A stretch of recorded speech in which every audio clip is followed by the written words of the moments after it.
Good evening, everybody. Another Monday night with bees all day. How's everybody doing? It's been a hot one here in the valley. 96 today.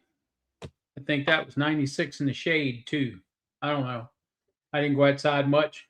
I did what I needed to do early this morning and then came back to the house and did some behind the scenes work for the business. So, hope everybody's doing okay tonight. Nobody got overheated today. Clay, you said you were out all day working bees. Did you get overheated? It's easy to do. Hey, Dodd, Mike, Keith.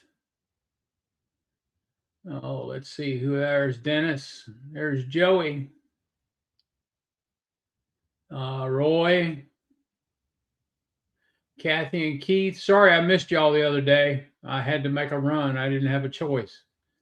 There's Jeremy Davidson, Jonathan. Who else is in here? Let's see. Rodney. I haven't seen you in a while, Rodney. Let's see. I think that's it right now. Hey, Pennsylvania, how are you? There, Bill Lee. How are you tonight?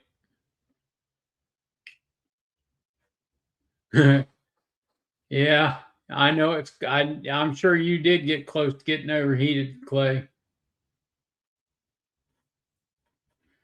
Well, I'm glad you like the store, Kathy. There's Michael. You're stalking. What, you working? Hey, via honeybees. You're not eating yet. Hey, James.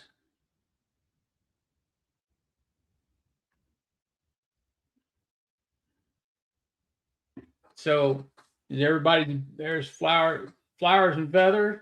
Good to see you in here tonight. How's everybody's bees doing? Yesterday was a little warm too. So, I did get my sunflowers in the ground yesterday. So, that's done. Hey, Grammy. So, everybody's bees must be doing okay.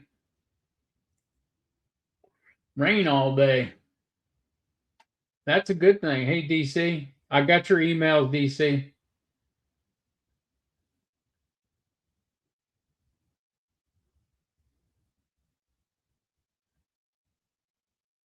You got your emails too, right?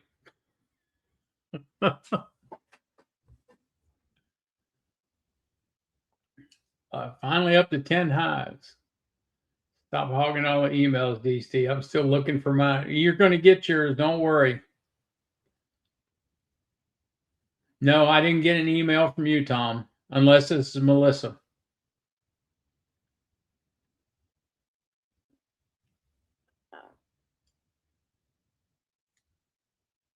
It is? Okay. Well, we need the rain. I hope that's what's coming.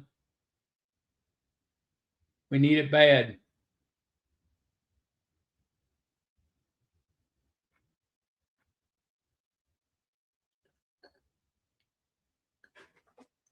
So what's headed this way, Bill? Bill Lee?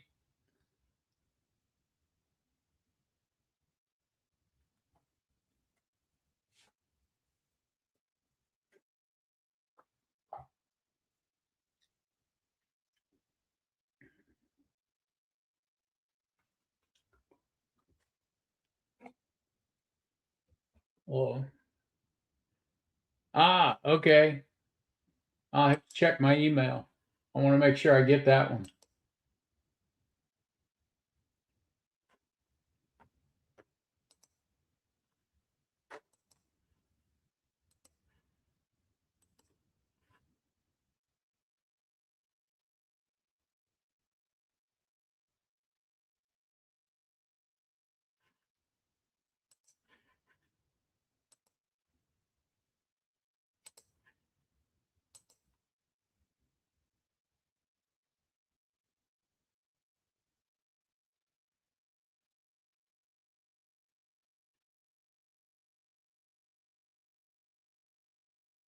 Which email did she send it to?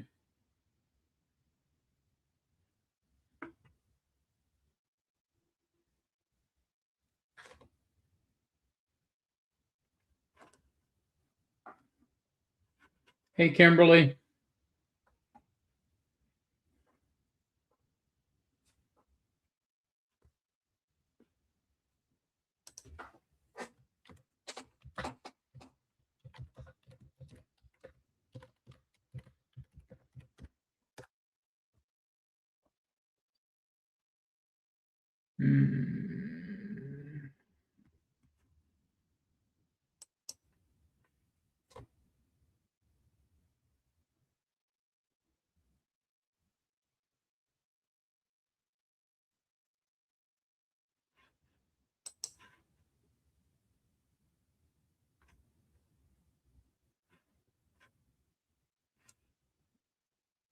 Okay. Well, Bill, I hope we get it because we need the rain here bad. So,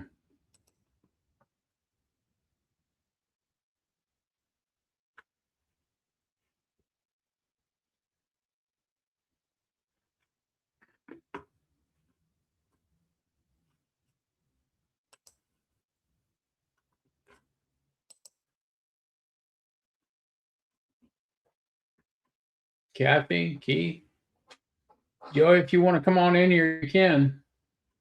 I guess I need to post a link, don't I? Pin the link.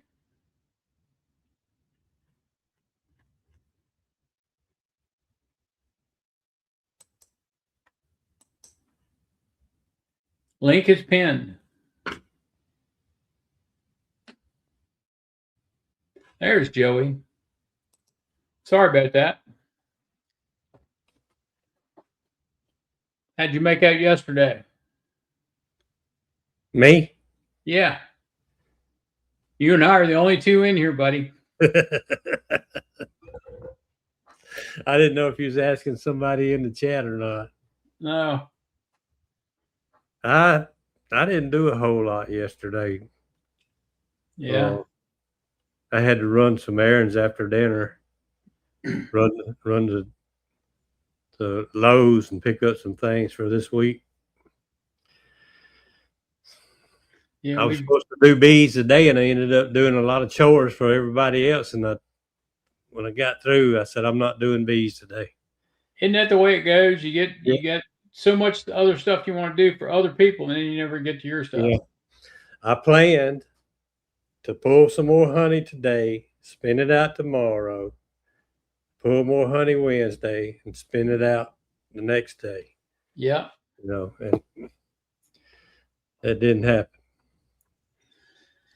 It never goes the way we plan it, does it?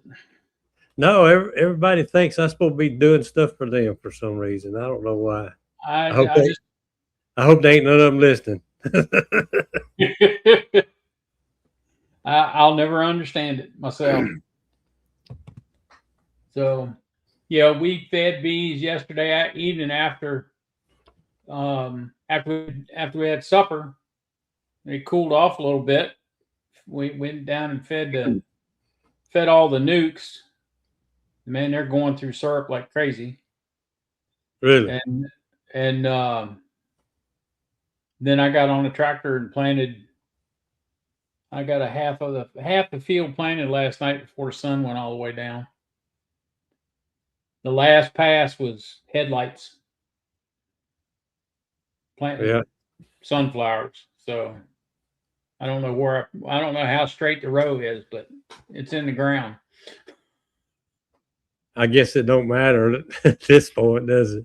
Yeah, it doesn't matter at this point. They're in the ground. I can't get them out of the ground and do it again. They get a lot of nectar out of those.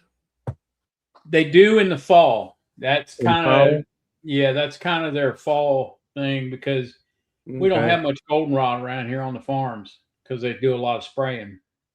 Yeah. So it's kind of their fall thing. That way I don't have to feed as much. Speaking of spraying, I got behind them DOTD today, 3 miles down the road from my house coming back from town, spraying the ditches. I don't know why they feel the need to do that. I mean, they got bush hogs going down the roads already. Yeah. But they're going down spraying the whole ditch around all the mailboxes and the end of the culverts. Yeah. I started to pass that guy up and stop him and ask him, did he have any critters he wanted me to go spray poison on?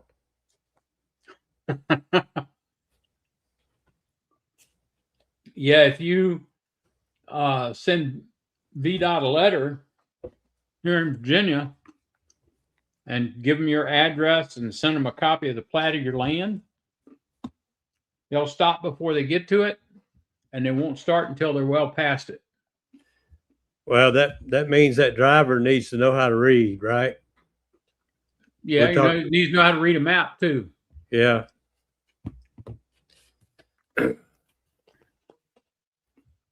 I guess I could get some of them little signs and put out there. But if he don't stop spraying a mile from my house, or at least 2 miles from my house, ain't done any good. Yeah. Because these ditches around here, they're full of little flowers these bees love to get on. And not only that, you can find more bees getting water out of these ditches than you can any kind of little pond you got or a creek. Yep, you're right. Yep. So they sprayed burn down here the other day, and all I did was put DFM with 801 in it on the hives the next morning. Yeah. I haven't seen any loss yet at all.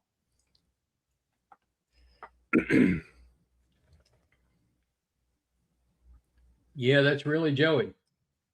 There's only one Joey.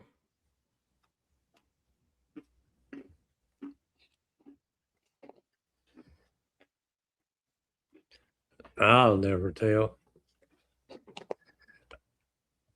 How many thumbs up do you have? I don't know how to refresh to get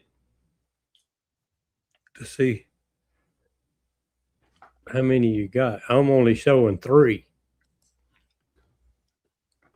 I don't show any. I'm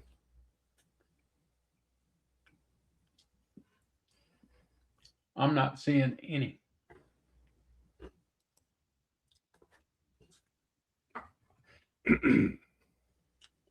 No, Clay, AI is not that good.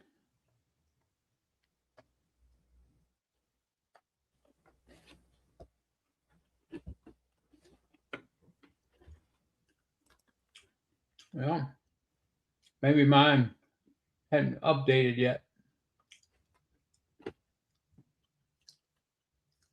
20. You got 20. I just rebooted that. Yeah. Channel. Mine updated 14 minutes ago. So I haven't seen anything yet. It's all right. I appreciate it.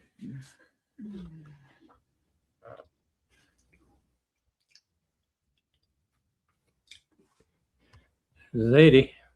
Yep, there's Eddie. He just got a picture from a property owner of a tree. Uh-oh. Uh-oh. is right.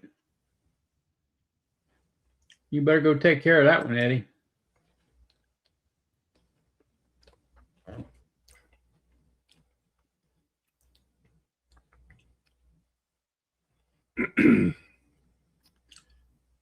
Where's Charlie at tonight? I don't know. I haven't seen him. He might be asleep, or else he's on that other chat that he gets on Monday nights. Oh, okay, that's right. Yeah, He does get a little long-winded on there every now and then. not Charlie. Charlie get long-winded. I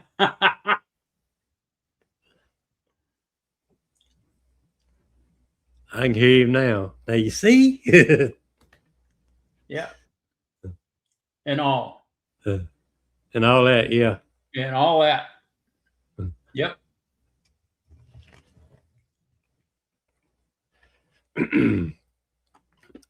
Yeah, maybe tomorrow I can get up without being bothered by too many phone calls and go pull me a few more frames of honey.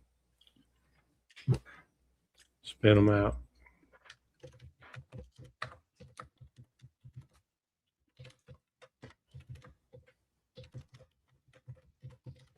I see all these guys bringing in truckloads of honey, and I'm just doing a few frames at a time. Hey, you're pacing yourself, right? Yeah, trying to.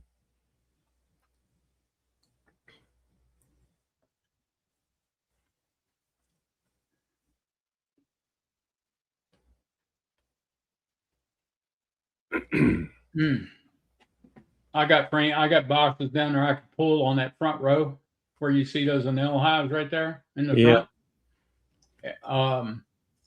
The two on the end by the wooden hive, the top two boxes could come off of them.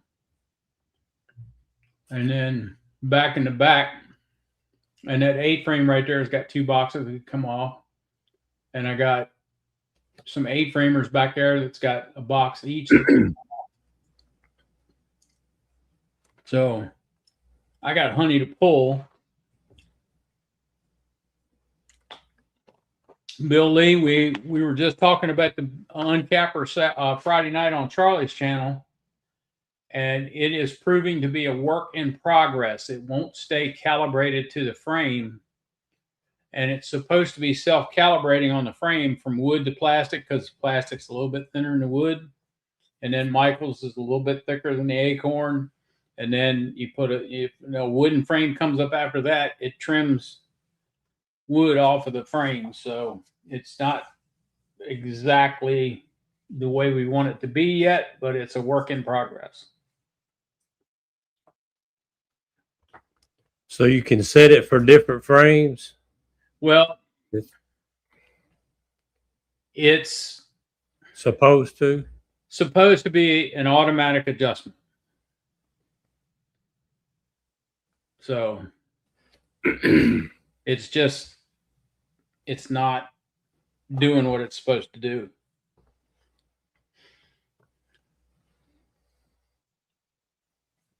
So as soon as we get that part of it done, it should be ready to go. So, and when I say it's trimming something off, it's not cutting it off, it's burning it off because it's hot wires. So, yeah. It's burning it off. Nothing like burning wood in an uncapping machine. Yeah. Right? So if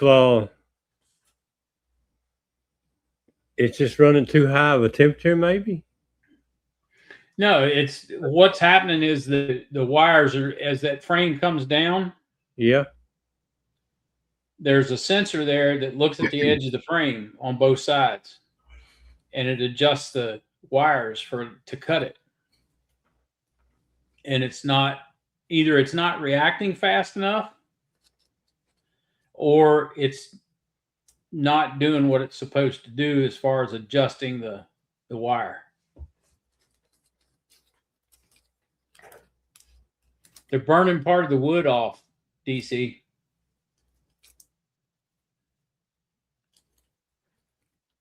And then, of course, it gets hung up in that wooden frame as it starts burning up through that wider portion. It gets hung up in the machine, and you got to shut the machine down, pull that frame out, and uncap it manually, and then start running again. So it's just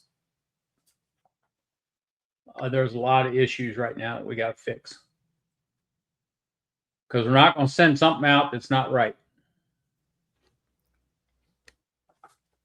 So yeah, you got to be happy with it first. yeah, exactly.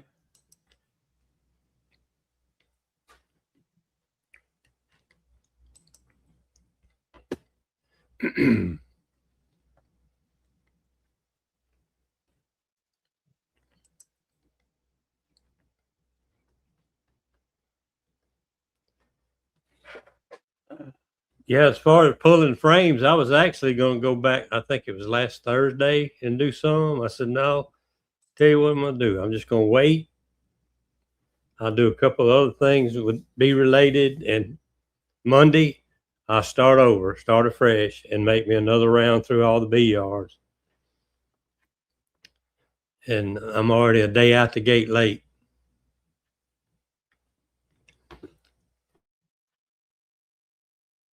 Yeah.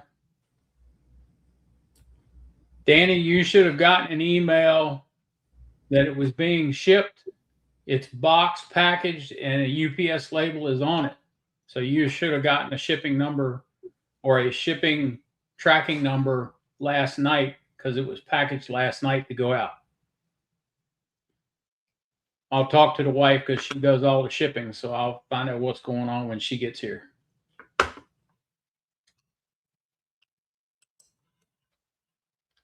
I tell you, there's a lot of people been having trouble with shipping. Yeah. I was talking to my son today, and they got stuff supposed to be coming into his pharmacy. Yeah. And it ain't getting there. Well, shipping rates went up. Yeah. Again. LTL rates went up again. So it is what it is.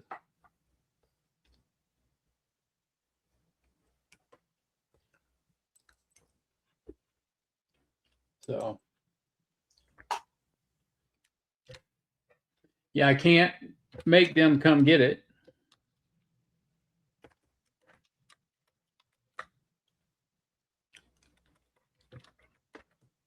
Yeah, all you can do is create the label and wait for them, huh?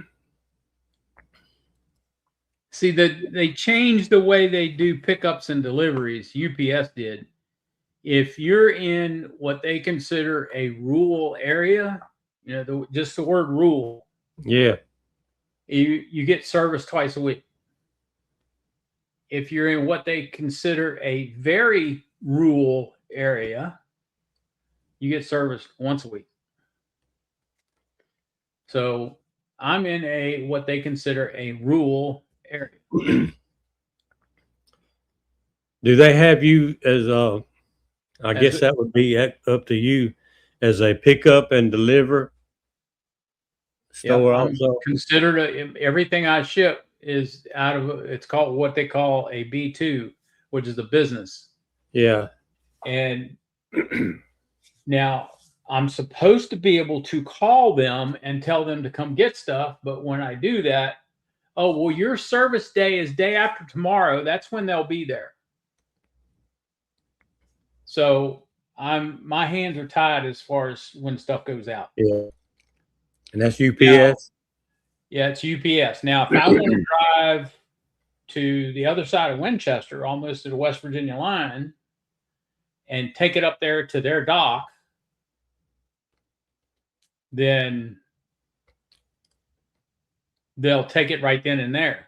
Yeah. But doing that, it's cost me time. I've lost sales because I got to close store to do it. And I've burnt fuel to go up there to do it. plus I'm paying them to come pick it up, and I don't get that reimbursed. And I bet you a half a dozen UPS trucks passed your business that day. I'm sure they did. Well, my son at his store, he's now he got in with that, and he takes UPS for people who want to drop off there. Yeah. And I saw a sign there today, and I really wanted to ask him about that. You have to actually have your return, like a return label or a label on there that where it's going to. Yep. For some reason, they don't allow him to scan the QR code and print it out for whatever reason. Really? That may be something he did, you know, because it's probably a freebie for people coming in there and dropping stuff off, and then he's having to print out the labels for him or whatever. That may be something he did, but I wanted to ask him and totally got sidetracked. But I happened to see that today when I went by there and delivered some honey. Yeah. So I think I've got my LTL under control, because the LTL, which is limited truckload. Yeah. I don't have them come pick it up anymore.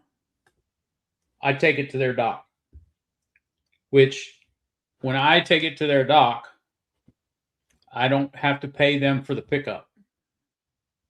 And it reduces my LTL rate a little bit. So I sent an LTL out to Texas last Thursday.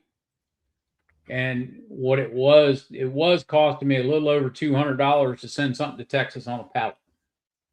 Now it's almost $400. So, no, I don't use an incubator, Brent.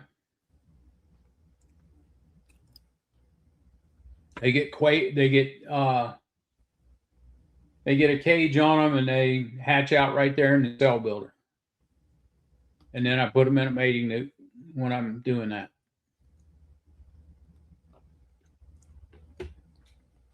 So LTL is an animal all into its own. Yep.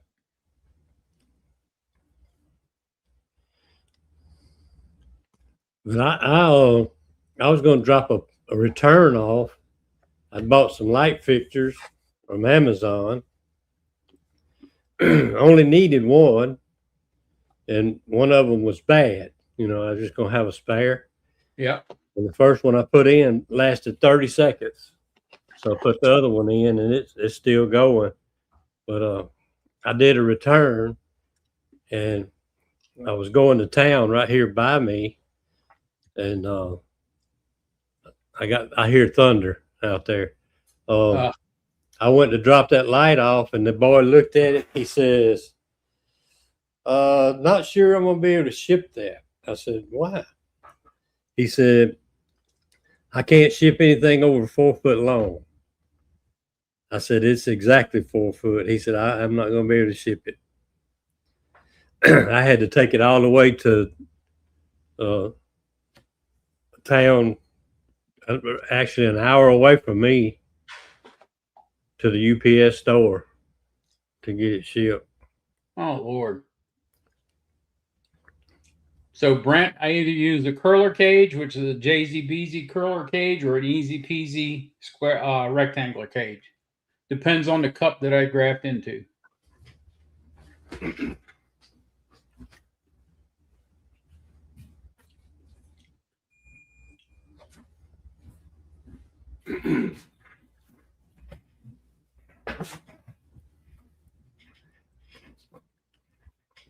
Glad to hear you're feeling better, Brian.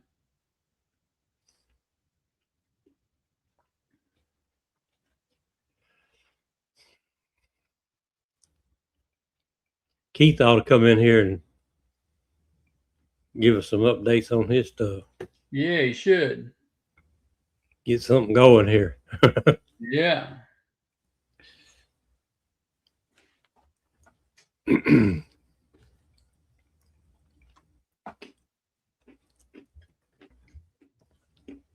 That Brian Flower Street, he don't come on the lives too much, but when he does, he got a good conversation going on. Yeah, he does.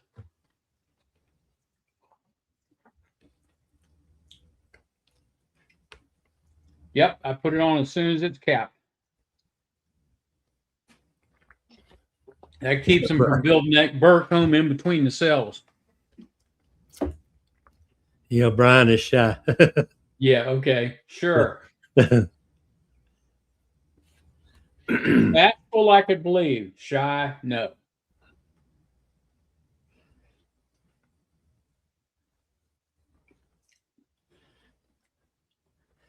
So Tom said he sent me an email about EMBA, and I can't find it. It might have recognized Tom and threw it in the trash. It might have. You never know. Let me look in my junk mail. Yeah. That You know, could I be. can get 50 emails from a certain person, and then all of a sudden, one of them will go to junk mail for whatever Yep. reason. No, it's not there. Let me check this one. I got too many emails. Is the problem. Well, I'll tell you what about Brian, since I was talking about him. You know, there's some people, when you first meet them, you just know you're going to like this person. And that's the way it was with Brian. I couldn't help it. I just liked the person. And he ain't proved me wrong yet. Charlie says he's been baling hay. He'll be in here in a little bit. I guess Oh. he heard us talking about him.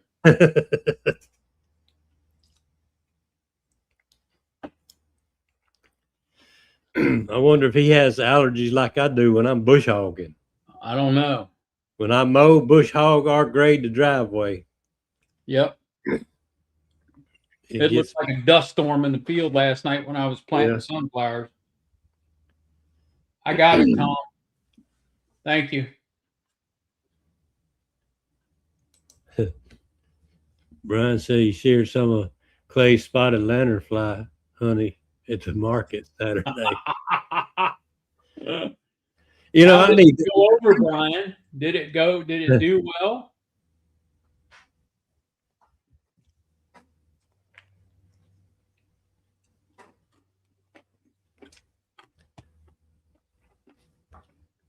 It's an acquired taste. I will say that.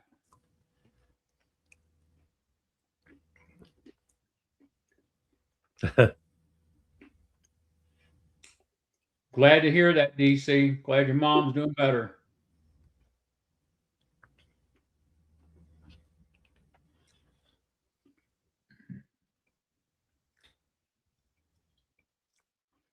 Speaking of moms, I think that might be the first thing I do in the morning is go see mine, drink morning coffee with her.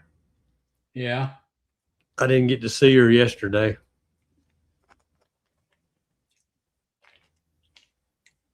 She visited a different church. She was invited, a neighboring church close by. They had revival starting. They invited her to come over there. They was going to have dinner. So she went over there, and I didn't even go on to see her yet. Really? I'll have to. Yeah, yesterday and today, that's 2 days in a row without seeing Mama. Yeah, you better go see her. Well, when she asked me how come I hadn't come to see her, I'm going to blame it on all them people I was doing stuff for today. There you go. Hey, Matt. Hey, Matt. How are you tonight? Another one that ought to come in and do a little talking. Yeah, exactly. Please.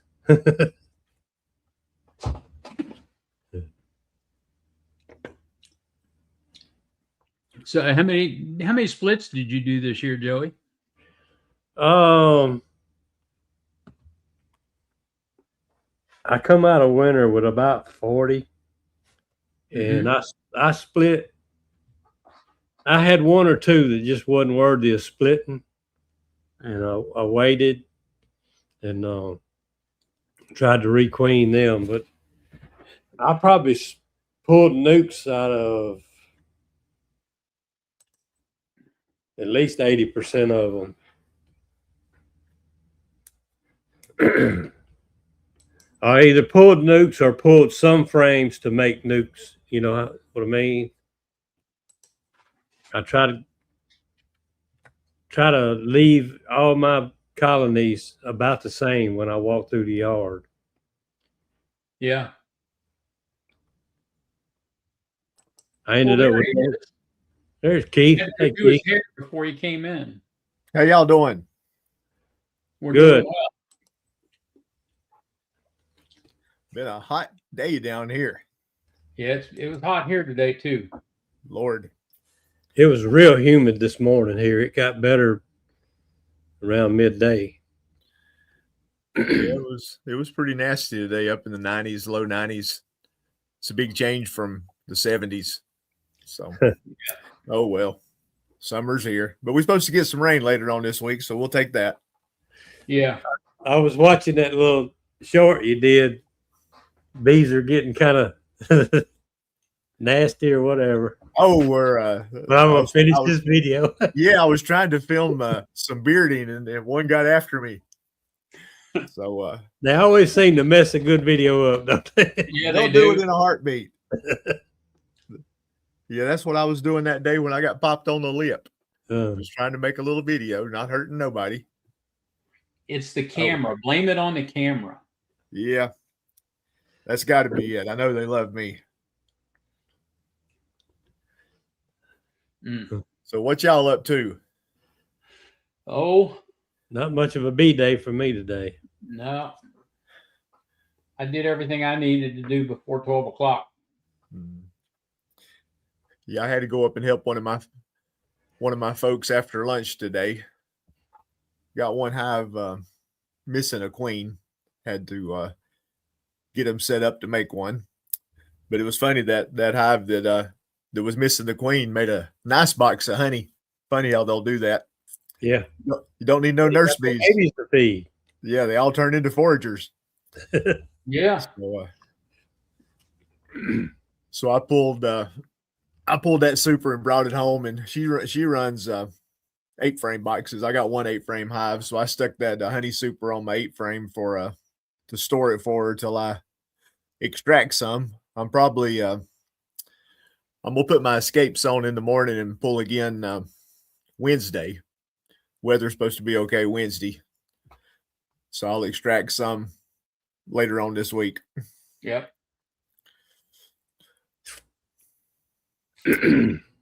Well, at least you're getting honey coming in. Yeah. Nectar coming in. Yeah, I'm kind of perplexed what they're bringing in right now, but they're still bringing in something. The tulip poplar's pretty much spent. The privet that I see is about spent. There's clover, maybe some persimmon, but the mimosa hadn't fired up yet. So I don't really know what they're doing, but they're doing something. Yeah. It's funny how they can find stuff when you don't see anything. Yeah. I found the blackberry patch that they've been on though.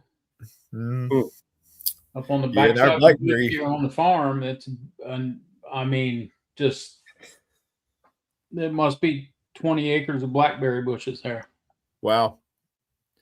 So yeah, and our blackberries have come and gone, and we've already got some little berries now. Yep. As far as the flowers. Yeah, these flowers are dying off, so.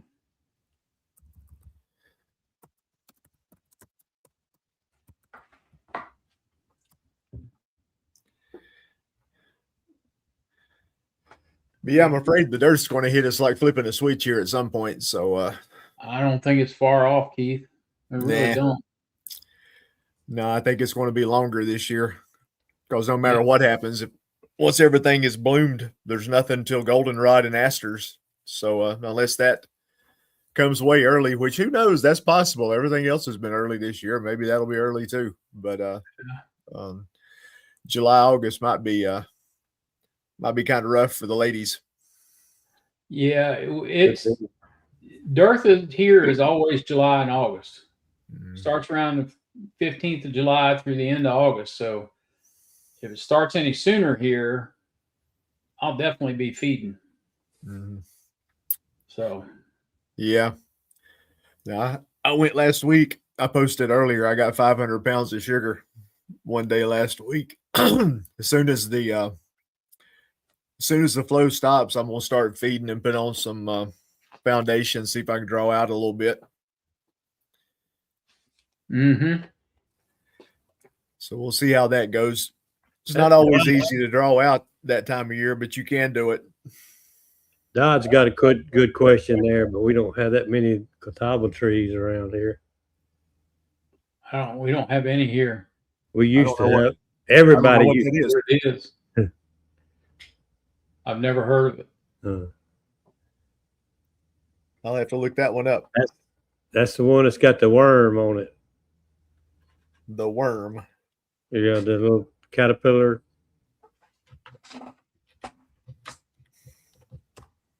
I guess that's what it is. I never learned how to spell it. This is saying it's a kind of chestnut. Yeah, it's a type of chestnut. I might be thinking the wrong tree then.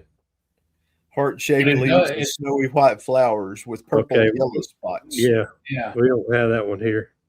And long bean-like seed pods. Yep, with the worms on them. Okay. Is it? Okay. Yeah. Now we've got some. I don't know if it's that one or not. There is a chestnut that blooms later in the year around here. I don't have any that I know of. Hey, Rodney. But you can see them along tree lines.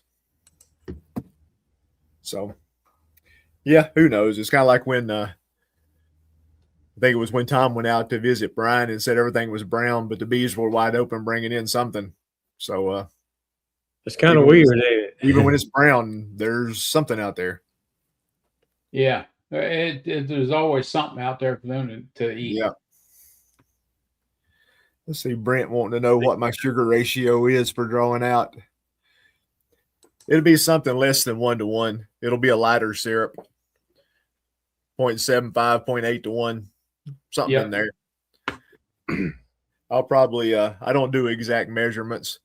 I've got about it's a 30 or 40 gallon barrel that I mix in, and I'll probably put that 50 pound bag of sugar and probably 70 pounds of water, 70, 80 pounds, something like that. Yeah.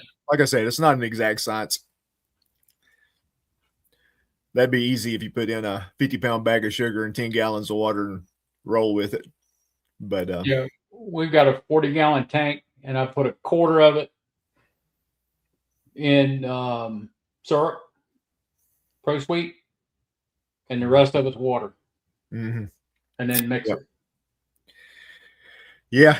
Yeah, you're not wanting them to store it. You're just wanting to stimulate them. It's just an energy drink. Make them work for it. Exactly. Yeah.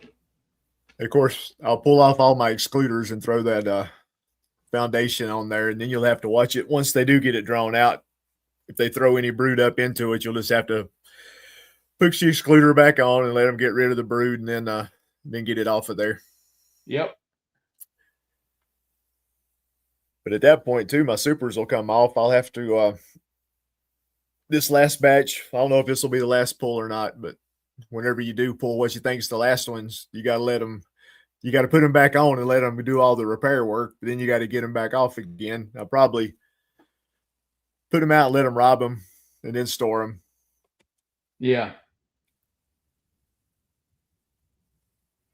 I might put one back on. That way they can pack syrup in it if they want to for the winter. Yeah, that'll be the only thing I'll have to watch. The way they've liked to pack away nectar in the brood boxes this year, I don't want them to plug out everything with the syrup when I feed them. So I'll have to watch that. But running that real light syrup might keep them from doing that. So that's another plus for that. It might. Yeah. So you leave your excluders off when you're doing that? Yeah. Yeah. When Yep. I start trying to draw foundation, I'll pull the excluders off. It seems like they don't like to go up through the excluders and draw a comb for me. So yeah, I'll pull them off when the foundation goes back on. See how that works. I've had 2 hives that won't. They just ain't doing nothing.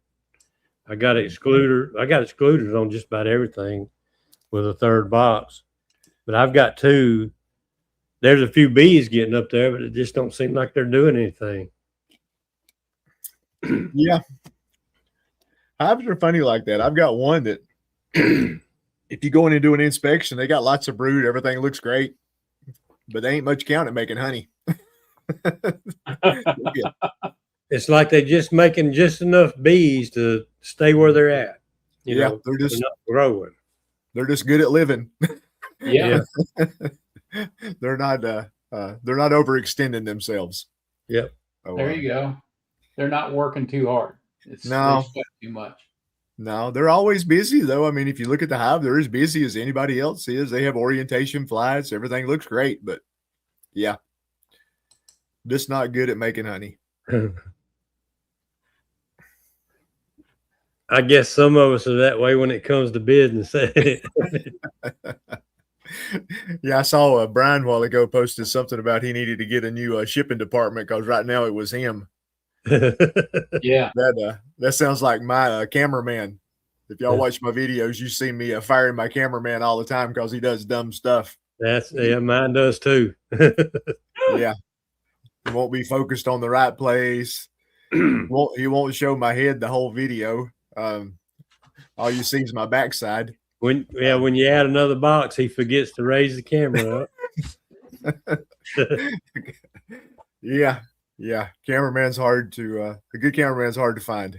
Yeah, you're right. Good shippers are hard to find too. Yeah. I'm sure that's a fun job these days. It is just, I don't know. Shipping is not fun. So I have added 2 more things to my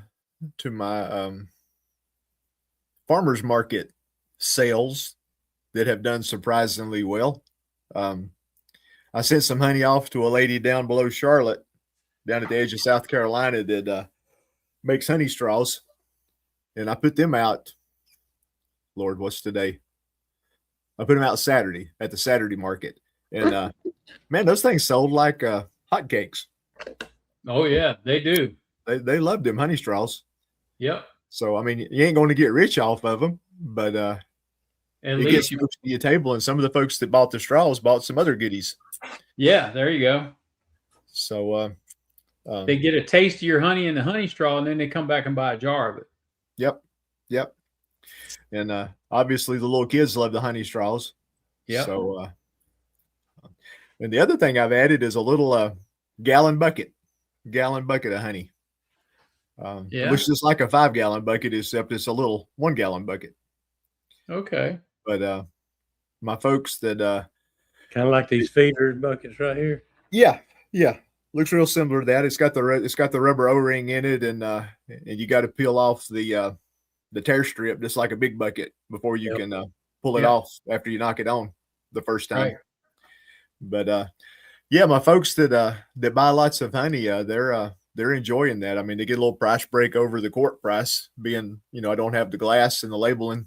And plus, it's a lot easier just to dump a gallon in a bucket than it is to fill 4 jars. But so yeah. Let's see. I wonder what it would be like. Some of y'all may have done this. I know it'd be a little bit of work to bring like a little bottling tank and let the people watch you bottle it, hand it to them right there. Yeah. It might be too much work for a one-day job. That little bit of show, though, I'm sure some people would enjoy that. I mean, they would think it don't get no fresher than that. That's So, right. Yeah. That's kind of like when you see somebody squishing a fruit of some sort, making you a drink. So, Yeah. Brian Joey- says that sounds heavy. Yeah, Do a Brian 5 said gallon it sounds heavy. No, that amount you need a small bottling tank. You don't need to Yeah. haul a 50-gallon jobber in there Yeah. Yeah. with a forklift. You need something like about a 5-gallon tank or something like that, and just put a couple of gallons in it. Mm-hmm. Yeah. Yeah. Well, this little thing right here would probably be good for that. Let me see if y'all don't pay no attention to my mess. Where's it at? That little thing right there with the warmer pad on it. It's got a little gate valve right at the bottom of it. That's like a little, what you call it? Can't even think. Wax melter? No, that's a little tank has 2 little dividers in it, screens like the Oh, clarifier. That's what it is, a little small Clarifier clarifier tank.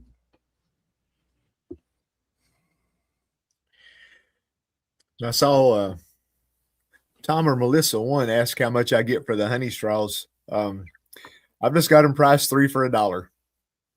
So I don't really want to sell them individually because I don't want to keep up with change at the market. I don't worry about tax or nothing at the market. All of my stuff's even dollars, so I don't have to worry about pocket change. So 3 for $1. And I'm making a little bit off of them at that point, but like I say, you ain't gonna get rich off of them, but it gets them to the table. yeah.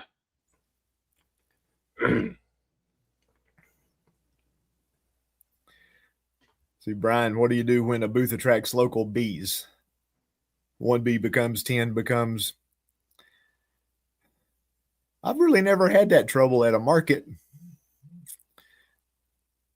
You have the occasional wasp or hornet or something will fly through, but I really had never been attacked by honeybees at the market. You ever had that trouble, Joey? No, I don't do markets. That's a good reason. That's a good reason.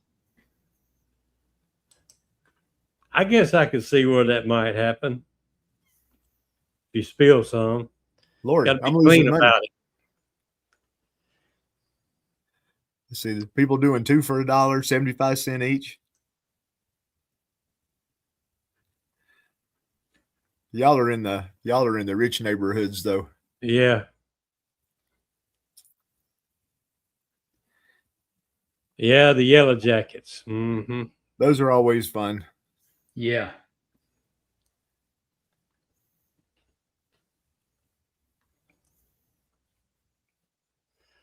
I used to make some straws and I hadn't done it in a while, and I ordered new straws a few months ago and they still laying right over there.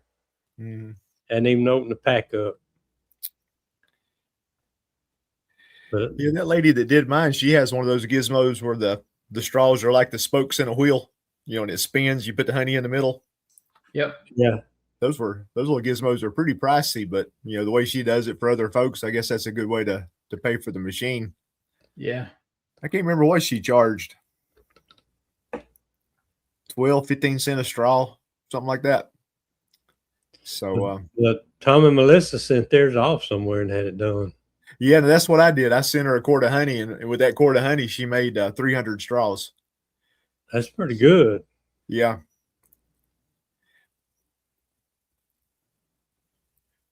So a quart of honey will make 300 straws. That's $300. Yeah. Well, for $1 a piece, yeah. Yeah. Yeah, and if you can sell them for something like that, you're that quart of honey just got this turned into a good quart of honey. Yeah, it's like a mini gold mine. Yep. Yeah. Mark's asking that right there. What did I have at the expo? Actually, the people I got them from were there too. That's honey spoons. Mm-hmm. And, I remember those that you were giving out. Yep. Those of friends of mine, and they can't make enough of them for the markets they go to. They sell out every time they make them. Mm. They got about 4 or 5 different flavors they make all the time, and it started off as a coffee sweetener. That's what it was designed for originally. And a woman started buying them from her for suckers for her grandkids, and it caught on. And they just can't keep enough of them at their farmers markets they go to.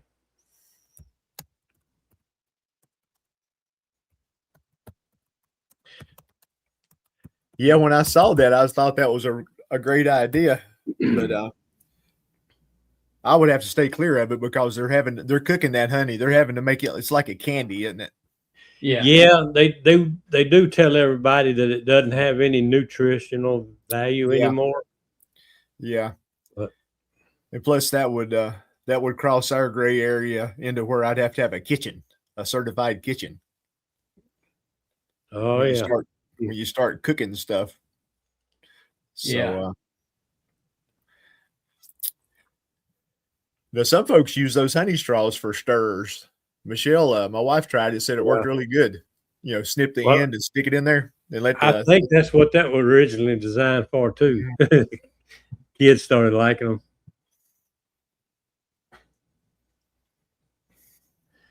Honey spoons. Yeah, honey spoons. I used to have a couple more here. I think my granddaughter took the last 2 I had.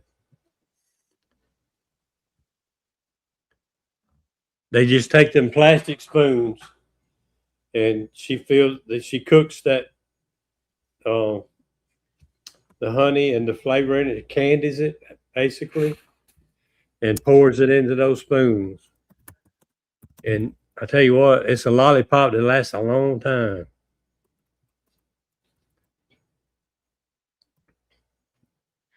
Yeah, but see, if you're in the right area, like here, Brian asked the question, what if the honey crystallizes in the straw? Well, there's a market now for crystallized honey. People are buying it. Yeah, tell them you don't charge any extra for that, but it does cost more.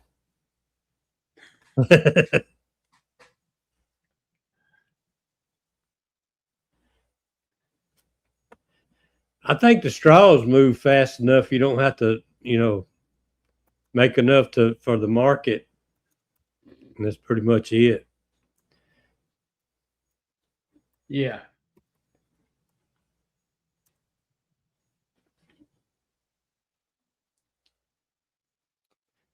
Yeah, and I put I sent a record of my tulip poplar too, and it doesn't crystallize very quick anyway. I don't think the sugar content in the tulip poplar is very high, is it? I'm not sure if is it that or is it the I've seen some Bob Benny videos on that. Is it the yeast content? Does that have something to do with the crystallization? I think maybe a little of both. I think it's both the sugar content and the yeast content.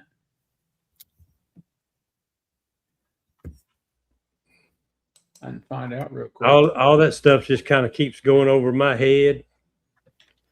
I can't absorb it. Yeah, obviously, depends on the nectar source. It changes it a lot. I know anybody that has any kind of canola honey, they have trouble getting it through the process before it crystallizes. And did y'all see Richard Noel's latest video where he was filling some barrels with honey? How fast that was crystallizing? I saw it post, but I hadn't watched it yet. Man, his was turning solid in the barrels. Really? About as soon as he got it in there. Wow. Pretty amazing.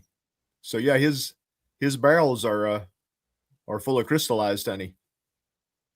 Now I seen him do one. Was it last year like that? That was crystallizing fast on him. Yeah. All right. Here's a selling point for you, Keith. Uh-oh. Over time, less soluble glucose separates from the water and forms a solid crystals. which is a natural process that actually indicates high quality raw honey. Woohoo! I like that. Yeah. You need to add with medicinal. You can't do that. You can't do that. Yeah. Yeah. Anything about medicinal, I always put my disclaimer on there. Yeah. I do that. I ain't no doctor, but I got lots of customers that use it for that. Yeah. I get customers always telling me about how that honey helps with their sinus trouble and everything. Yep.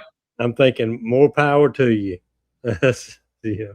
I don't say, yeah, it does, or no, it don't. I don't do either one. Yeah. When somebody I don't comes never in to claim buy the high ground on that. somebody comes in and buys honey from me, I tell them it may or may not have medicinal properties. Yeah. I can't say for sure. And when they say they take a teaspoon a day, I say 2 teaspoons a day is better. Yeah. Because you go through it faster. I like that. I like that. But yeah, I just use I ain't no doctor, but lots of folks use it for that. Yeah. Oh, that's funny. But most of the things that give us all trouble, I don't know, I can say this out loud on the chat, but most of the things that give us trouble with our sinuses and everything has nothing to do with the plants that the bees get the nectars and the pollens from. Yeah. Yeah. 1 pound a day. That's even better. Yeah. Every meal you should be eating at least a teaspoon of honey every meal. Yeah.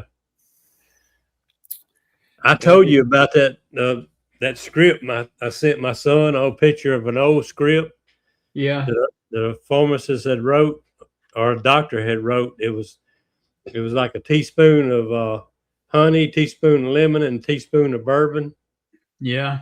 I sent that picture of the old script to my son, that's the pharmacist. He said, yeah, that's pretty good. He said, but a quarter cup of everything works better. Yeah.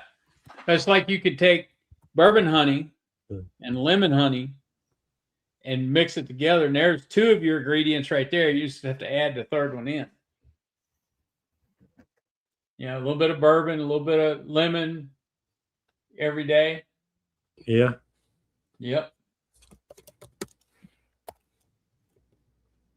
That is a long name right there. Which one? I got to get my eyes to even see it. Sean.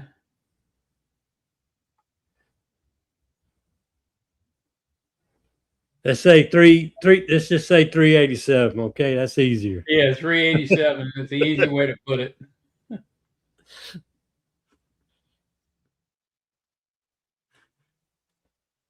Huh. I saw Andrew had a question there about he had a 5-gallon bucket crystallized. Want to know what was a good way to get it back liquid again? See that refrigerator right there? I set that thing about 110, maybe a little higher. Yeah. And set it up, stack it up about middle ways, and let it sit there about 3 days. Yep. If he's living somewhere where it's getting these 90-degree days, he could just put it in his car and just leave his car parked outside a couple of days. That'll work quick. It works even better if you got black interior. Yeah. Or if you got that, like I've got that black bed liner on your truck. Yep. Close it up in the trunk. Truck. It won't take long. No, it won't take long at all. Just make sure you don't leave it in there too long because you'll have caramelized honey. Yeah. But you don't want to cook it. If you can get it pourable, if you can get it pourable and just pour it in that, where is it? I can't even find it over there. That bottling tank. Yep. Just set that bottling tank at 110. It'll be fine. It won't overcook it. About 3 days and turn it back down to 9 and you'll be good. Yeah, I keep my bottling tank set at about 85. 80 to 85. Yeah. It's runny enough to bottle and it doesn't overheat it. So, Well, Russell, you just don't leave it there very long. right. But if you got something that'll get it to 110, you're not in a danger zone there. No. Yeah, it's gonna liquefy before it gets to 130. So you just got to keep an eye on it. Yeah. It ain't gonna get that hot all the way through and through immediately. It's gonna take a while. That's like some of the guys that do creamed honey. They go up to 140, and I've heard some of them talk. When you get in 140, if it stays there very long, it kills all the enzymes. Yeah. But if you get it to 140 and shut it down and start cooling it back off, you don't kill all those enzymes. Yeah. You It's flash. how long it stays at that temperature is the problem. Yeah. Yeah. Yeah. It's temperature and time. Yep.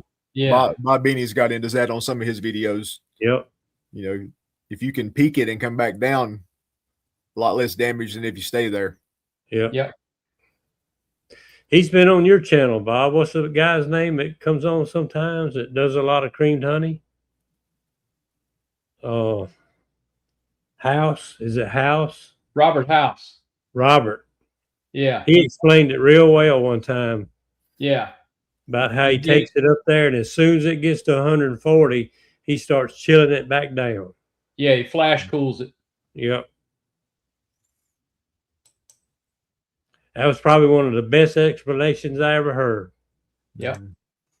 Now he goes through that process. Yeah. He does the true dice method. Yeah. A lot of us do a variation of the dice method. I watched one guy on YouTube one time. He was setting his bottling tank up like that, and he was bringing that temperature up to the 140 degrees or whatever. And he actually had a hose going from his bottling tank going through a refrigerator,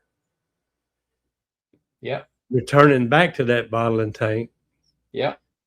And when he got to that temperature, he was going through that refrigerator, bringing that chilled water, not just tap water, but chilled water, bringing it back down to 90 real quick. Yeah.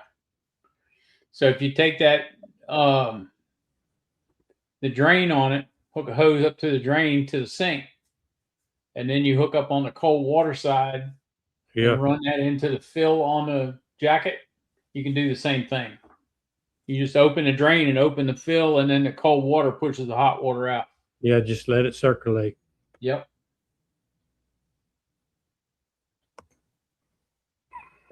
Sounds easy enough. Yeah.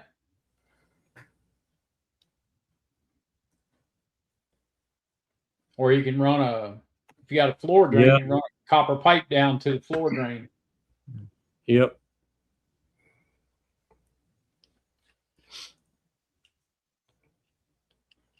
I think we got all the answers tonight, don't we? Yeah. Yeah, we'll make up something.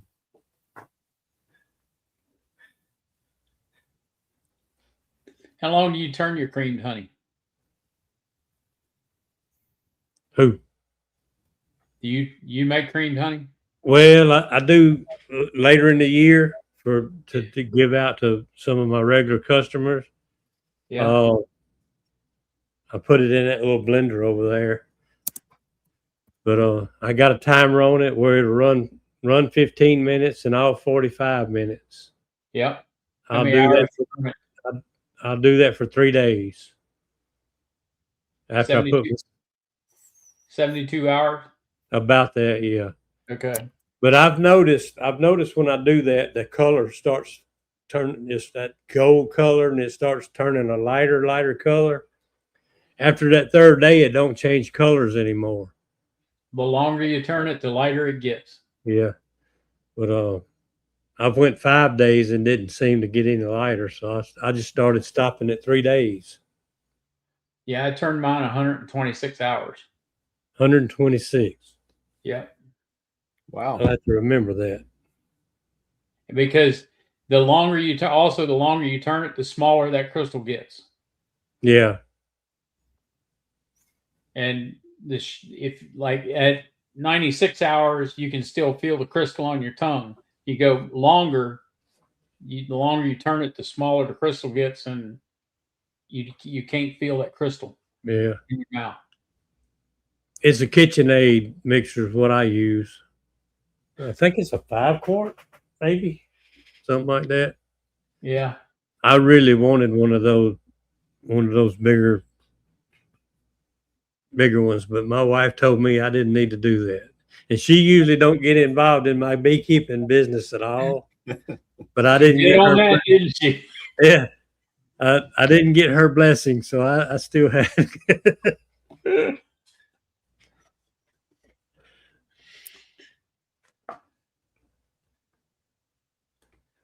But if I had a market for it, I probably would. But I just got to start going to markets before I start doing anything like that. Yeah. Or once you start, if you give it away to enough people, the word of mouth is going to spread, and people are going to start asking you for it. The time I have had to do that a lot, and it works pretty good, especially when you take her out to eat or something. Yeah. There you go. There you go. Yeah, Just the other day, somebody come by and bought nukes from me, and I walked in the house and I handed her some money. She said, "What's that?" I said, "That's the nuke money. That's yours today." It's her paycheck. Yeah. I said, "Go buy yourself something." Yeah, I hadn't really tried the creamed honey around here yet. I don't know that folks would even know what it is. Yeah. Not to say though, if I didn't make some and they tried it, they would love it, but then I'd be in a pickle and have to buy equipment. But to do it. But I think the flavored creamed honey is what's really selling for everybody. Yeah. Yeah. More than just the regular creamed honey. Yeah. Then once again, you cross that gray area into cooking. So For what? Well, North Carolina's got some pretty strict. Well, it's not cooking. Actually, You don't cook it. It's when you're adding something to the honey. Yeah. When you're changing the honey. Yeah. They got that in ours too. What you call it? You just said it earlier. Adulterating or when you start adding to the honey, like peppers or flavors, it falls under a different area. Mm-hmm. And can't sell it in stores, but you can sell it at a market here in Louisiana. Yeah. See, as long as you do plain creamed honey, you could do plain, adulterating it. But when you start adding flavors to it, you change the chemical makeups, and they say you change the chemical makeup somehow.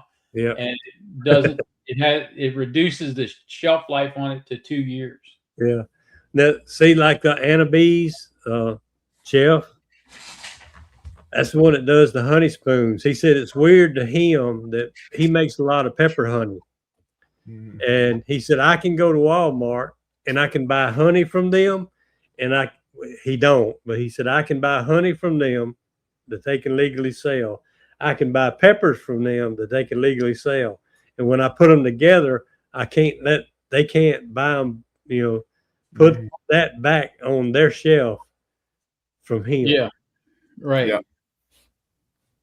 He said, I got them both from Walmart, but I can't sell them at Walmart once I mix them together.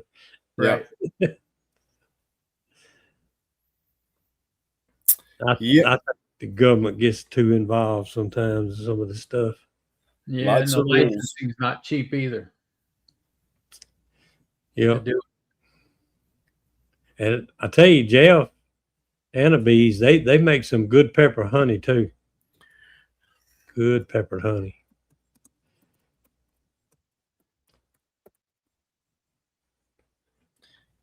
I've never had garlic honey. Me neither, but I bet I'd like it.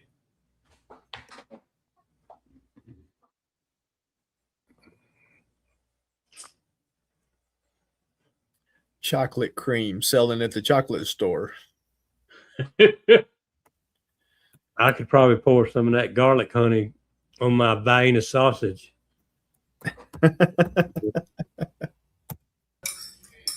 Trouble's in the house. Oh, golly, you let him in. I've been on my best behavior all day. Here's All day Tom. long. Hey, did you ever get that pipe finished? Yes, sir. Okay. All good. Customer was happy. Got her back in water. She was only out for 2 hours. So they didn't have to get a certified plumber to sign off on that? Mm-mm. That's cool. Yeah, not in my county. They don't. Yeah. I mean, so we were just going from the water meter to where the copper stubs out of the house. So I didn't have to go through the wall or anything. So all I had to do was dig 45 feet of pipe in, down 36 inches, and drop new pipe in. So you were in that gray area where regulations. Yeah, I don't know that I actually needed to do that on the inside of the house either, honestly. We're not in a city municipality. I don't think I need to, Joey. In St. Louis County, I would have. So, you know, what's interesting is I left that water on. So I dug down, found it. We got close and I had my son hand dig it. We got close and I'd run the excavator across the top of it because I could see where the wet spot was out in the yard. It was about 10 feet out. And as soon as I came across it, it went, and I'm like, found the leak. I just wanted to see out of curiosity where it was at. They're easy to find if you know what you're looking for. As soon as I found it, I went ahead and turned it off, and then we went ahead and disconnected it, and I just dug up the whole pipe, and it was fine. The meter reader come to my mom's house one day and knocked on the door. He said, "Ma'am," he said, "you got a leak somewhere." She said, "I do." He said, "Yeah, your meter's turning way too fast." And he called me, and look, that thing was doing this. Oh, wow. And I knew where the line was because I put it down, and it went all the way to the water meter to the valve where I tied it into the house. And there's about 5 more foot under the ground that I didn't fool with. My dad did it years ago. And I started walking around and I found a little spongy spot, dry as it could be. I said, "Here it is, Mama." She said, "That ain't wet." I said, "Give me your shovel."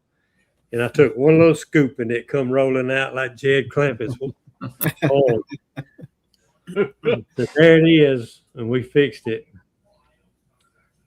You all probably don't put your water pipes down nearly as deep as what we do either, though. Mm-hmm. What do you? How deep y'all have them set at? 18 inches, I think. Mm-hmm. Yeah, Ours are like 30 inches, but I put this down to 36. And I mean, it's not going to freeze like that here in St. Louis, but I went ahead and just, I put it down a few more inches. Well, when I was doing it, I kind of bent that rule a little bit to make sure I got 18 inches every time. Mm-hmm. Sometimes I had to go over a route that wasn't working with me. Yeah. You put the end of it on one side of the ditch and you lean it up against the other side of the ditch. Yeah. Hey, were you hand digging it though, Joey? Yep. Oh yeah, we weren't really. The only areas we hand dug were right at the connection joints. So on either end. I hand dug about 100 feet. Oh gosh, that's no fun. Hey, it was all good. It was pretty easy to dig until I got under. Mama's got there was 2 trees I had to go under. One was a cedar tree, and one of them was the. I can't even remember what kind of tree that was. Magnolia tree. And that one beat me up. Wow, 6 foot deep in Minnesota. Yeah, it's 3+ here. Crazy. I wouldn't want to hand dig that. Would you, Joey? How deep was that? 6 foot. Oh crap! In No Minnesota. way. The frost line's probably about 4, isn't it? Yeah, 3 or 4. Yeah, you got to be 3 foot plus here. Bill, you're probably not too far off from where we are. I mean, you might get a little colder than us and stay a little colder a little longer, but we're probably a similar area as far as freeze lines and such. Yeah, it's 3 foot plus here per code. Depends on the inspector, though. Yeah, the only thing that really is a pain is, and this was in a residential area, when you're out in the country, it's not a big deal because you can just go out there and start digging. It's not a big deal. But when you're in the areas of suburbs and such, you have to look out for all sorts of stuff. So we did, if anybody's seen, I made a post on my personal Facebook page, and I was messing around a little bit, showing the line that we had dug up and said, who needs dig right when you have an excavator, right? So Yep. if anybody knows me, they would have known that I'm never that serious on Facebook, and that's what I don't get that serious on there. But anyway,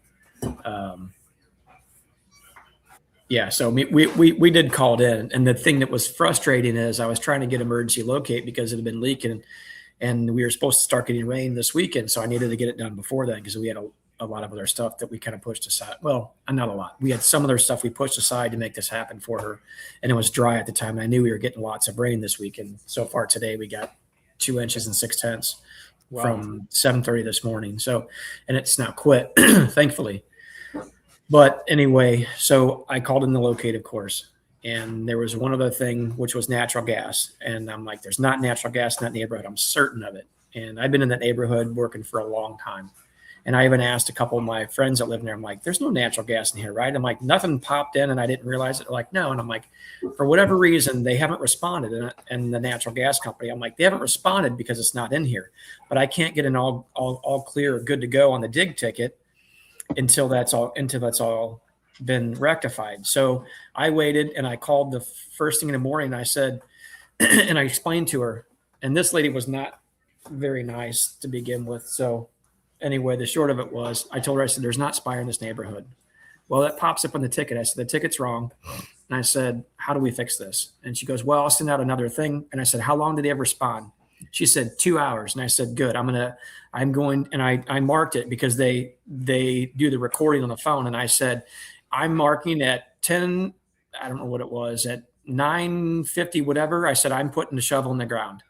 And I said, for your recording purposes. And then she reads me off some legal form. And I'm like, and then I waited for her to say it. And she said 2 hours. And I'm like, I heard it 2 hours after you and I confirmed this. She goes, if you have any other questions, you can talk to the legal department. I said, no questions needed. They have 2 hours to respond. If not, I can dig. Everything's on them. And again, I knew it was a non-issue because the gas is not in that neighborhood. So anyway, we dug it, finished it, took care of it all for her. Everything was good. And then the next morning I get a ticket thing that says good to go, all clear. And I started laughing. And I'm like, good Lord, people, it's like, I don't know. It's frustrating. And then I've had several times, and this has been mostly since after COVID, I call in a dig right ticket and they won't even respond. And you're supposed to do like 3 days. If they don't respond in 3 days, you can dig. Well, so now that's not technically it. 3 days, and then if I call in a no response or whatever, they have X amount of hours to respond. If they don't respond to them, I can dig, and anything that I hit doesn't fall on me as far as liability at all. Right. Now, that being said, my goal is not to go out there and put everybody without power, without gas, without water, without communication, because you're not going to be a friend of anybody. And not to mention, I don't want to die if I hit an electric line or a gas line. So, but tried that once. Anyway, it's just frustrating because you get other trades that don't do their job appropriately. I had to do that here at my house one time, and I knew where everything was because I was there when it got put in. Mm-hmm. And I called because we had a project to do here, and a boy was going to level my ground where I could put a little carport. How was it? And 3 days later, I never had heard from them. And I called them, and they said, you should have got an email. Well, I found it. I found the email, and it said, basically, nothing's in the way. Yeah. I said, do you want to believe that report? Nobody has showed up here because I hadn't left my house in 3 days. You sure you want to go there? I said, I know where these lines are. And when I start digging, I know what's going to happen. And I said, there's an electrical line, a phone line, and a gas line down there. I know where they're all at. But I'm supposed to call y'all anyway. They wouldn't have flagged nowhere. Within 24 hours, they had a guy come back out there and flagged everything. But, So we've had this yard located before for other services and stuff that we've done. So I knew pretty close where it was at, but out there by the meter, there's 3 electric lines, there's 2 communication lines, and something else. And so I really wanted to know where they were at further out there at the meter, because that's where a lot of these utilities run out near the sidewalk. So I really wanted to know where that was at for sure. If it had been a smaller one up close to the house, I wouldn't have been concerned with it, because we've had it marked in the past, and I knew there was nothing in this area. But as we were digging, once I got it disconnected, I could dig really fast with the excavator at that point, because I wasn't worried about anything. And I had Andrew behind me digging at the meter so we could get close to that, because there was 3 electric lines within 24 inches. So if there's a marking on the ground, Dig Right says they can be off by 2 foot in either direction, meaning if the marking is here, 2 foot this way or 2 foot this way, so a 4 foot variance. If I hit that utility within that, it's me. I'm responsible. If it's outside of that, they're responsible. So I had Andrew hand dig that, and the electric must have been much deeper than that, or it was off a little bit, because we never came across it with a shovel. So I was able to hit it with the excavator then and kind of lighten the load a little bit. But I always dig very, very cautiously around anything like that, of course. We did dig up a old communication line. It was 8 feet from a marking, and we dug it up, and Andrew's like, "Oh, you hit a line." And I'm like, I kept digging. I'm like, "It's 8 foot from the marking." I'm like, "It's only communication." And I'm like, if somebody got interrupted, again, they were way off base. Nobody ever called or came by, so I'm sure it was an old line that was there anyway. So it was just, again, a non-issue. Yeah, here it's Miss Utility. You got to give them 3 days to show up. Yeah. They don't show up in 3 days, and you call them after the time period. Mm-hmm. They got an hour to be there. If they're not there in an hour, you call them back and say, "I'm putting a bucket in the ground," and you start digging. Yeah. She told me when she was reading on the thing, and I need to go back, because there's a lot of different regs and rules on that stuff, and I think they change stuff from time to time. And we get invites all the time for Dig Right classes to go to and stuff like that, on updates and classes and all that sort of thing and all. So you basically, as a company, can make an account, and then you can go online and then submit all your services and things like that. And they ask you all sorts of silly questions about stuff, if you're using explosives and all kinds of other nonsense and stuff. And I mean, we're only using either an excavator or a trencher or a shovel. So, boy, I derailed this conversation, didn't we? I know. I'm just thinking about that. I'm like, wow, it has nothing to do with bees, does it? And we've been on it They now. still talk about creamed honey over in the chat. Well, there are bees in water boxes. We could talk about swarms. Yeah. True. So Yeah. we could connect the dots. Yeah. So Keith, you know what's interesting about that is, in my area, as many cutouts as we have done, I have never come across honeybees that have gotten in like an irrigation box, because there's usually small holes for them to enter, or a utility box down low. You think it might be too cold for them? I don't know. That's a good question. I would assume that maybe that might be it, because I've seen a lot of people do those further south. So maybe that's the reason, climate. It happens down here pretty regular. Yeah. Okay. Yeah, we have it around here. Phone boxes and water meters. Okay. Yep. Yeah, I've never done one in either one. We've done one near electric before, and that wasn't that big a deal. I just had them kill the power to it, and it was, we opened it up, they killed the power to it, we cut it out, turned the power back on, cleaned everything up, and it was good to go. So that part wasn't a big deal.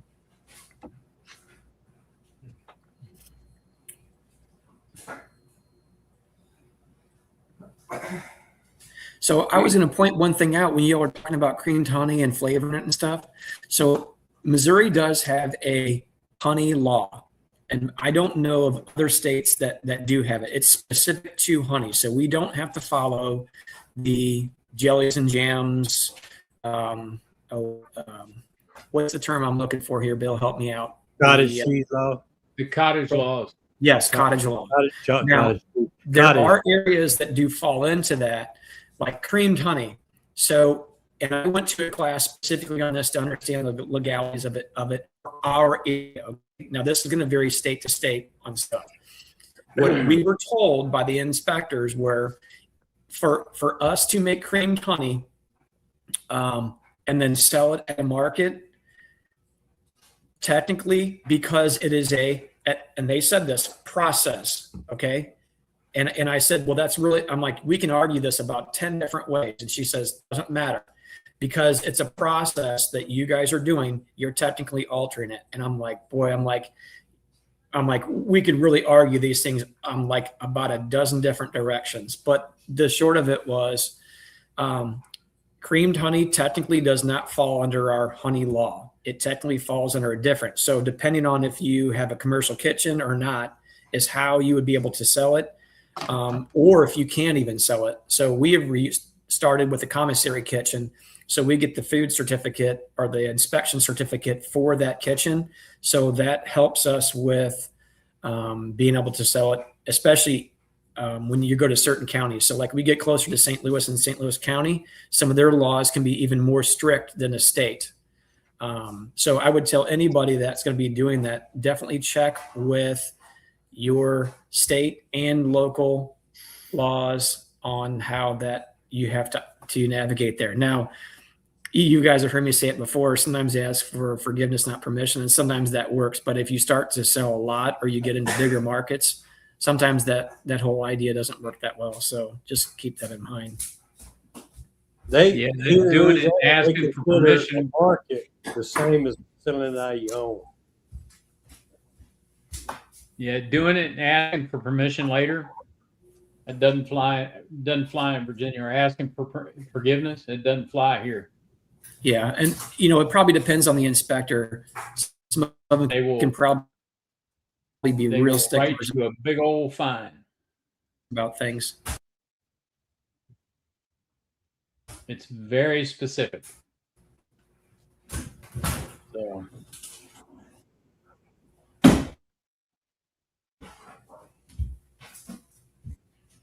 I can only imagine what some of these commercial guys or some of these people that bottle for everybody else, what they have to go through. Yeah. Hey, Eric, tell me how that works out for you, buddy.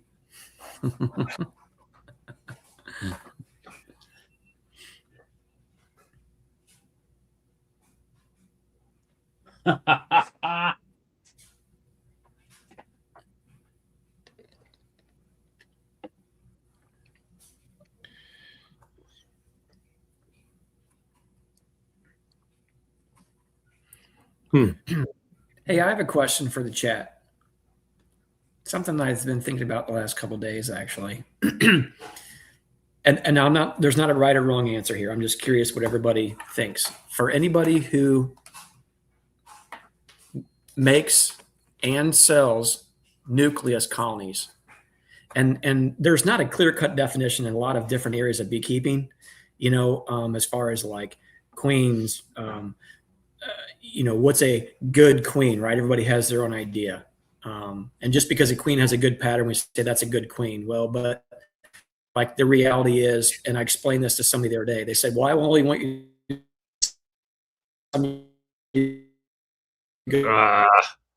good queen. You got to start over, Tom. Yeah, that's what everybody wants. Freezing. And I'm like, so you can look. Yeah, I don't know what's going on. It might be my internet or something. Yeah, you need to start back. And you guys. Okay, can you hear me now, Joey? Yeah. Yeah, we can hear you. It's just you freeze. You froze up there for about 30 seconds. When you guys, or if anybody produces queens, and I explained this to a lady the other day, I said, if you get a queen mated and you let her lay for 3 weeks, 21 days, 24 days, you could probably argue the few days. You can tell if she has a good pattern because of what they've capped, right? But I'm like, the one thing that you cannot see and you don't know, technically, I guess, unless you were to dissect the queen, is how long that queen will lay, how well she was mated. There's no way to measure that. And I'm like, you could have a queen laying beautifully for 2 months and fizzle out. And I'm like, you have no way to know that. I'm like, the best queen breeder in the world cannot know that. And I'm like, so that's just one of the things that I'm like, you just have to take for what it is. I'm like, queen breeders will load a lot of drones in an area to help get a good mating, but you can't, there's no way to gauge that. So another thing is, this has been another topic of discussion here recently is, and I didn't ask, they didn't tell. Somebody in our area sold a nuke or a few nukes that didn't make grade. And somebody called them out on, they actually didn't call the person out because they didn't say. And I know the people are, but they said the nukes were light. They showed the how many frames there were, how many bees were in there. So what I want to know is, what does everybody think, or what is your idea of what a good nuke looks like? If you're going to buy a 5-frame nucleus colony, what do you want to see? What would you consider a standard of such? That's my curiosity.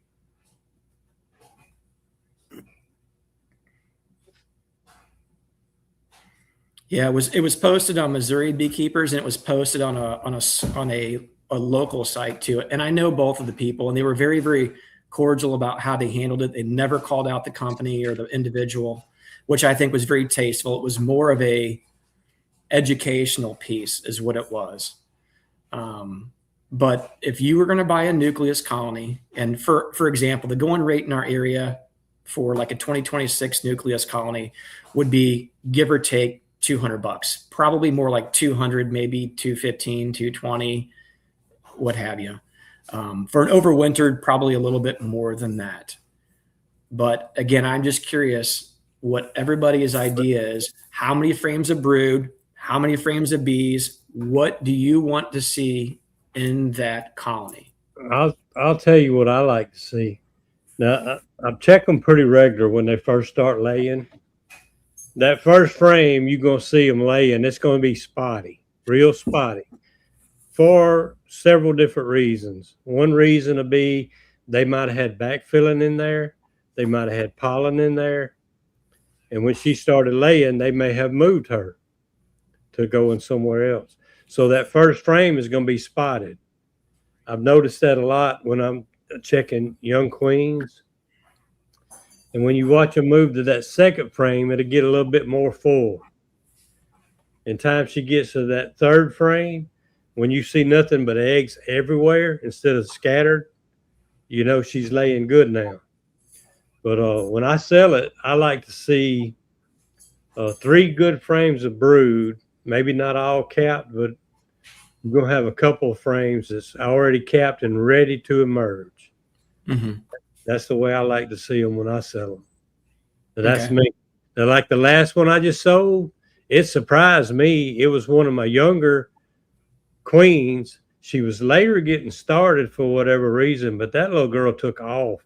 And when I moved them to the Pro Nuke box, she had brood on all 5 frames. She even had them on the outside of those five frames. Her brood was even that much on the outside of that honey frame that was put in there.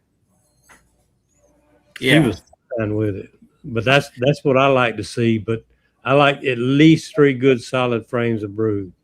Sure. So I have a question for DC to follow up on this. His comment was, then why did the person take possession of the nuke? So here's my next question for everybody then. And this was posed on there too. And personally, I didn't agree with it because of a couple of reasons. So somebody said, well, why did you take this without inspecting it? And I would just suggest and say this. First of all, if you're going to buy something from somebody, ask around, make sure that they know what they're doing, and ask people what their thoughts are, what they've seen, and get a clear-cut definition. I would say ask questions from the nucleus provider. What am I getting for said money? What can I expect to see for the $200 that I'm going to pay you?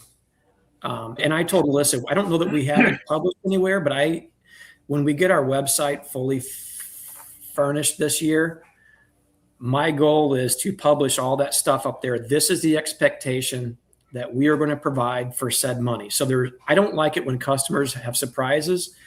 And I don't like to be surprised myself. I like to be on the up and up and clear cut on everything.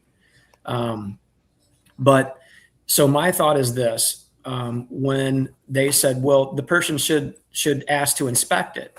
And I'm like, so if I sell 200 colonies or 300 colonies, you want me to have every person that bought a nucleus colony come out there and inspect it? And I said, well, I understand that idea and I get that. But first of all, ask questions, find somebody that has a good reputation. Okay. And then I would say, if I'm not happy with what I got and what you explained, what is my recourse of action? What will you do? And then make a decision from there. Because there's no way that I can let potentially 100, 200 plus people come out to my site location and open colonies and inspect. Because there's a few things that I think about. One, what if that person has just now got bees, doesn't realize that they're extremely allergic, they get stung and have some sort of a medical emergency on our site? You know, there's liability for me. Second thing, and this is another thing that I think is really important, is how much extra time would that take for me? 2 or 3 times? For me, that would take the price of the nucleus colony from $200 to probably about $400 or $500. So again, I'm trying to understand what everybody's expectation is for what that looks like. How are you going to inspect a nuke when most cases you're going to get there early in the morning? Mm-hmm. Most likely they're going to close them up at night. So let's say if you got 10 people coming in, they either get there early and close up the entrance, or you close up the entrance the night before. So if you're going to open that thing up, boom, all your bees are out in the damn thing. Well, what they suggested was you come the day before and inspect, and then we close them up to do that. That's still a time suck. And as far as I seen a comment, It's all still right, a lot They're of gonna be consuming time and everything else.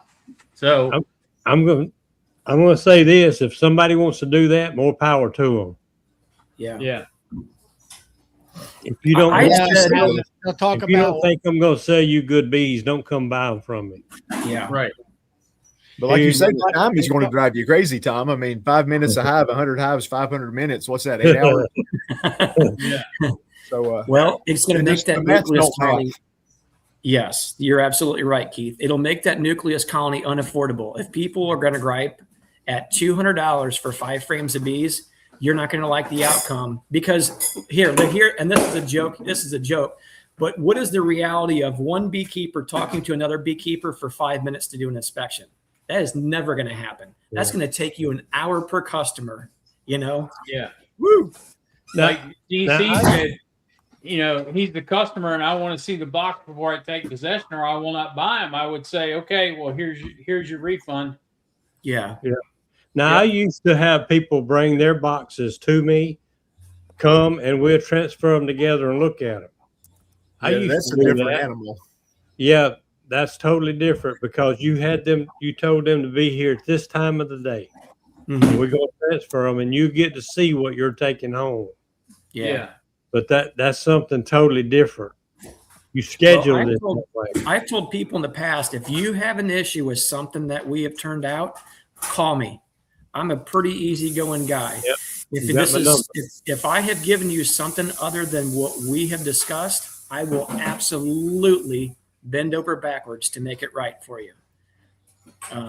You know, because I want people to be happy with what they've gotten, but I also want the expectation to be set up front as to what they're going to get. And I think sometimes, and I think the outcome of what this was is they had said that they come up with an amicable solution. And I think the buyer sent them back to the grower and they just got a refund, which, you know what, that's great. And again, I think they handled it beautifully. And the 2 people that I talked to are very, very reasonable people. And I think they handled it great. But again, she had said, well, we always tell everybody to inspect it first. And I just told her, I'm like, you know, I said, I appreciate that you made this post because it's a good educational piece. I'm like, the thing that I don't like to hear is when some provider, whether it was just a mistake or they knowingly did this, and I don't know the situation. It could have been an honest mistake. Yeah. If they've honestly had done this, knowing that they were turning out a bad product, what's going to happen is the people in my area are good, and especially now that this is not really blown up on the internet, but it's had some attention. They're not going to trust other people in the area, which makes me look bad. And I actually went to the person. I said, "Hey, do this." I said, "Tell whomever bought those." Okay. I said, "This was not my nukes. Tell whoever bought those, I will make that right with them. I will give them brood frames to bolster that, not to become a savior. That was not my goal." And I said, "You don't even need to mention my name, but to make it right so that people know that we want good quality to be produced here." All right. In our area. I've got 2 points here. DC said, "Joy, do you inspect a new easy chair before you take it home?" I know what I want before I take it home. It's going to be an easy boy or nothing. A lazy boy, whatever you call it, lazy boy. But most of the people that's buying bees from me, they've either been return customers or somebody don't know anything about bees, so showing them to them that it's not going to matter. Every drone they see is going to be a queen. Yep. Yeah. That's who's buying from you. Joey. That's who's buying from you. Yep. So now, if they have trouble, just like Tom said, I'll come look at them and we'll make a decision right there. Yeah. If I gave you a bad colony, I will replace it. Mm-hmm. But here's another idea for anybody who does sell nucleus colonies. And I would suggest this. This was taught to me from another beekeeper that actually sold some to the EMBA. There was a couple of small issues. And again, they bought like 200. You're going to have a misfire in there somewhere, folks. It's going to happen. It is what it is. When you're dealing with thousands of colonies, you are going to have something come back. So anyway, he said, "Tom, do this." He goes, "Don't even try to make the nucleus colony right." He said, "Take the nucleus colony back and give them another one." Give them another one. "Here's the reason why. Even if you bolster that colony and make it better than what it should have been," he said, "the bad taste will still be there with that product."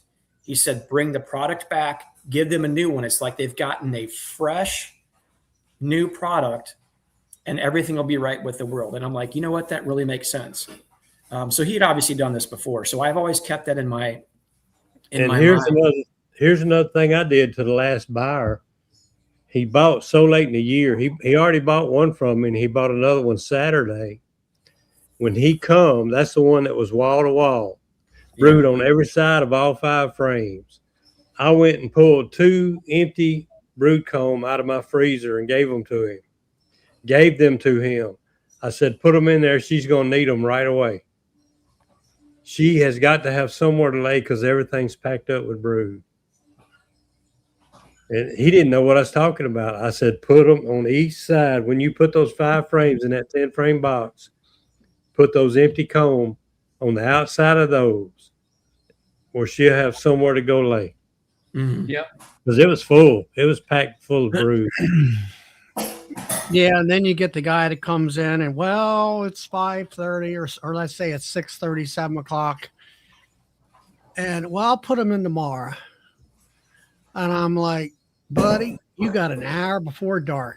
It only takes you 15 minutes to put these things in. If you let them sit there and they melt, don't come back to me.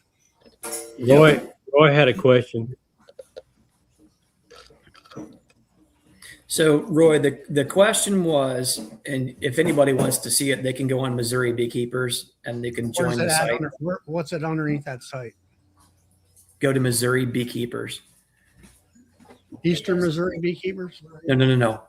Missouri Beekeepers. This was not on an EMBA site. This was on a Facebook site called Missouri Beekeepers. This is Facebook. Correct. This was on Facebook. That's right. I think I'm in that group. So you should be able to go back and look at it. A gentleman by the name of Scott posted it. He did it in a very tasteful way. I know the guy well, good guy, didn't call anybody out on it, handled very, very tastefully. It was more of an educational piece is what it was. Well, I hadn't seen it, but if you sell somebody, I've had a brand new queen laying good for 3 months that I was setting it up for a production hive. And when she got 3 months old, she went drone layer. So that can happen to any queen anytime. Yep. When All right, that cylinder turns, nature's going to take its course. Mhm. She went drone layer, and that was a wrap. I had to replace her in 3 months. Yeah. I got Missouri Valley Beekeepers Association. No, it's just Missouri beekeepers, plural. All right.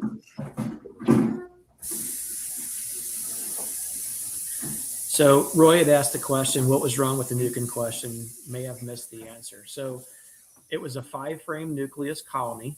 Most of the combs were nice because they were very new combs. They were not older, darker combs, which again, you're going to get a mix of both.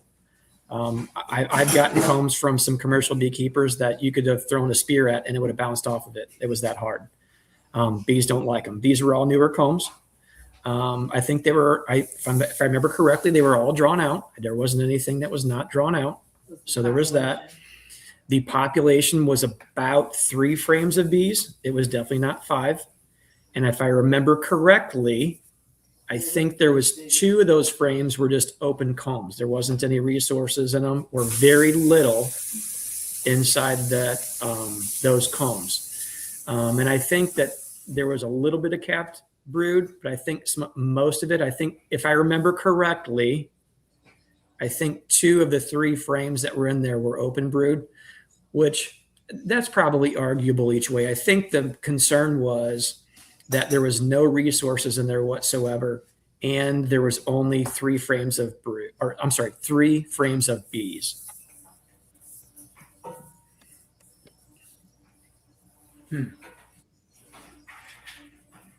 DC, I'm not 100% sure if they had been made up and sitting for a while. I don't know anything about who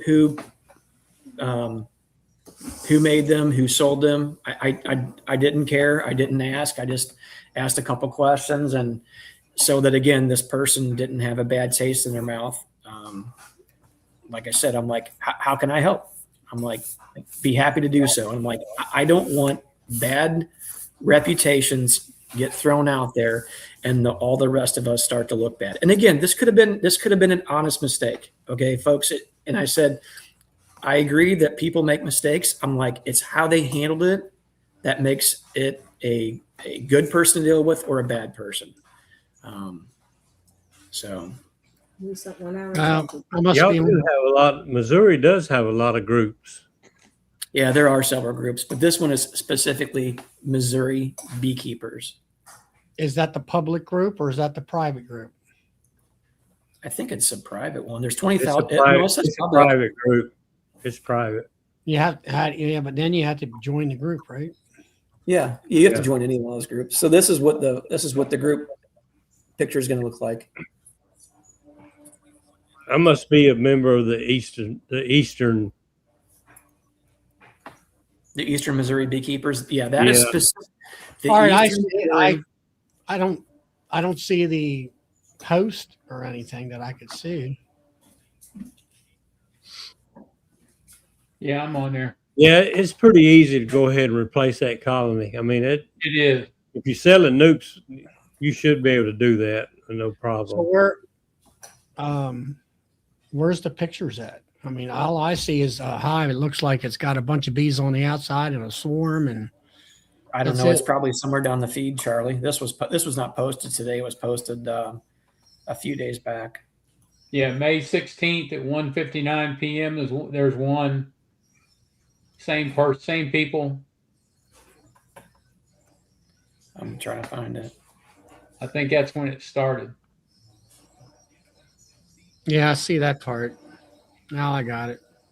Oh yeah, it's two days ago. There's a video and there's a picture on there. You'll be able Yeah. to see that for yourself. They're taking frames out, putting them in a bigger box, and Yes. looking at the frames. There's hardly any bees on it.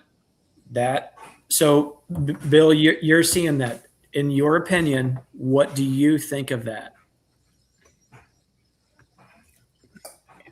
You got There's a bunch of stuff wrong. I mean, it looks like that with the amount of bees that are there, that they had to swarm in the nuke. They had a hive in a nuke box. It got overpopulated, and they probably swarmed. That's why there's no queen and few bees. I thought that, maybe I'm mistaken, I thought they said they found a queen in there on this particular one here that's in question. I'm not seeing the post. It was 2 days ago. They did. They just didn't show her in the video. Yeah, you're right. All right. They did not show her. Okay, I need to go to. Yeah, that's why I said the way it looked, they may have swarmed. But if you're going to sell nukes, you need to have a productive queen in it. You need to have when you make the nuke, you need to have a good population of bees. Mm-hmm. And in the meantime, until the brood starts hatching out, you're going to lose bees due to die off. Mm-hmm. And that brood hatching out is going to keep that population of that nuke up as it starts hatching out. And if you're saying it's going to be 5 frames of bees when you sell it, there better be 5 frames of bees in it when that customer gets them home. Or like I agree with Joey, you better be ready to replace that nuke if they're not happy. And it's just, I'm not seeing a well-made nuke. Tell you, when I sell a nuke, that box is going to be full of bees because they already growing up in a 10-frame box. Yeah. Mm-hmm. And they getting the 5 main frames, and I'm getting everything else. They getting all the bees. Yeah. Mm-hmm. The thing is, you had 2 frames there was freshly drawn wax, slightly populated. I mean, but as far as population on per frame wasn't much. Yeah, it's not much of a population period. Right. And I would never sell a nuke like that. Well, like I said, maybe it was sent out by accident. People do make mistakes. I'm not throwing rocks at anybody. This is educational. This is the point that I'm bringing this up. Is just, what is the expectation here? If you are a person who either sells them, you buy them, or you're considering selling them, I think there needs to be a standard of which, What is the standard? Because I'll even say this. I would rather, Chris just mentioned in here a minute ago, he said something about having 4.5 frames of brood. Where did he put that in there? If you're going to put cap brood on there, you might have 2 to 3. You're going to have about 3 frames of that, or at least open and all 3 stages. Yeah. So he said, but you need to have frame. You need a box of bees, as they say. You need to have at least 2 frames of cap brood, and a frame of brood in all stages, and at least 1 frame of food, and another one. If it's a half a frame of pollen and a half a frame of eggs, that's fine because they've got the food. They can make the bee bread. If they're not ready to go in a 10-frame box, they're not ready to sell. They're not. They need to go in a nuke box and stay there until they build up. But I'm not a fan of pro nukes because I've seen bees cook in them. Mm-hmm. Yeah. Mine don't go in a pro nuke till I sell them. Yeah. They'll do the same thing in a jester nuke. So on another site, a local site in Missouri, at the opposite side of the state, I'm not going to mention who sold them out there. And this was an honest mistake, I think. I'm surprised because this company sold a lot of them. They basically had the easy jester nuke, which is a chloroplast type box. I don't like them for many of reasons. They actually have poor ventilation than the pro nukes. The pro nukes are much better for ventilation, folks. When you put that lid on, if you look at the top, there's a little slit on one side. It says ventilated or non-ventilated. This is a very, very versatile box. There's pros and cons to all of them, but I do probably prefer the pro nuke because I don't have to put it together. I buy them, you snap the ends on, put them in there, put your bees in, throw the lid on, you're done. That's the thing I like about them. They have better ventilation. It's a plastic box. You can reuse them. I would just use caution. Anybody, if it's extremely cold or extremely hot, I would use something that has a little better insulating quality, maybe like a wooden box or something. Or I would maybe keep them in somewhat of a semi-shaded area. They're definitely temporary boxes. They're definitely a temporary box for sure. One other point I was going to make is if you are a person who is producing and selling nukes, it is also very dangerous to be on the side of having too many frames of brood for a beginner beekeeper. Like Chris was able to handle that 4.5 frames of brood in there. But if you do that to a potential brand new beekeeper, I'm going to tell you 8 times out of 10, they're going to be calling you in 2 weeks and saying this colony swarmed on them. So I think there needs to be a little bit of room for growth, not much, a little bit of room for growth in that 5 frames, but definitely 5 frames of coverage. Yeah. I've seen that happen in the past where people get nukes that were like 4+ frames of brood, and you're like, oh my gosh. If you don't do a slight checkerboard in there on the outside frames, what ends up happening is short of, I mean, they've already started that swarm impulse. They get in the box, they feed them, they come back and say, well, I inspected them 10 days ago and the population looks less. Yeah, they built swarm cells and they swarmed the box. And they're gone. So you're kind of setting people up for failure there too. So I think there is a fine line on that. And sometimes experience will tell you either direction too. So when we sell nukes, Tom, we sell them out of our apiary in a wooden 5-frame nuke box. Okay. Because we have beekeepers around here that will just keep a 5-frame and stack it, like Charlie does with his boxes up there where he's at. You know, we do have just people that just want the 5-frame boxes. Mm-hmm. That's on them, you know, but I sell them in a wooden nuke box. Yeah. And you know what? You're getting a better quality product in that wooden nuke box, in my opinion. Yeah, Even if it's a something you use. nuke box. Now the bottom the other board, thing I'll point out that I started to explain and kind of lost my train of thought there, like Melissa pointed out for me, is in this easy nuke, what they did is they had them all closed up. It was not a hot day. It was in the 70s. They were closed up is the point I'm trying to make. And they were in direct sunlight. A lady got home and said, what happened here? And these boxes were full of bees. They were fabulous looking nucleus colonies, right? Love to have any one of them. They were nothing but dead bees in there. And she goes, what happened? And she explicitly said, I loaded them in my car, just how they told me, drove less than 30 minutes, and I took them and opened the boxes up right at the hives. I didn't stop for lunch. I didn't go to the gas station. I went right home. And there was a couple people on there, and I don't think rightfully so, that were kind of condemning her, saying, well, you should have inspected the bees. And I'm like, so you open the boxes up and now you have all sorts of mad bees that have been cooped up for an hour, 2 hours a day. They're going to come out and people are going to get stung up, folks, you know, and you're going to lose all your foragers. So she was not in the wrong. And I had said on there, I'm like, you know, I said, you need to contact, I said, don't put the person's name on here. Contact that person, explain to them what you had. And I said, in my opinion, they should absolutely be taking care of you as far as getting you some new nucleus colonies or something. And I don't know what the outcome of that was, but that was a bad move. You never close bees up when the sun is shining. They will overheat, especially if that box is full. If those bees don't have access to water, they will die. That's why we do pickups. And now what we do with the wooden boxes is I'll flip the box over and take the bottom board and drill down through it with pilot holes and screw that bottom board to the box. Yeah. That way it can't come off in transport. It's nice and secure. And then I'll even give them a bungee cord to put around the lid if they want it. Nice. We will offer up mesh laundry bags to slide the Pro Nukes into. So if people are coming with the car, we have an email that goes out ahead of time and it discusses all this. Yeah, we also I thought about doing that.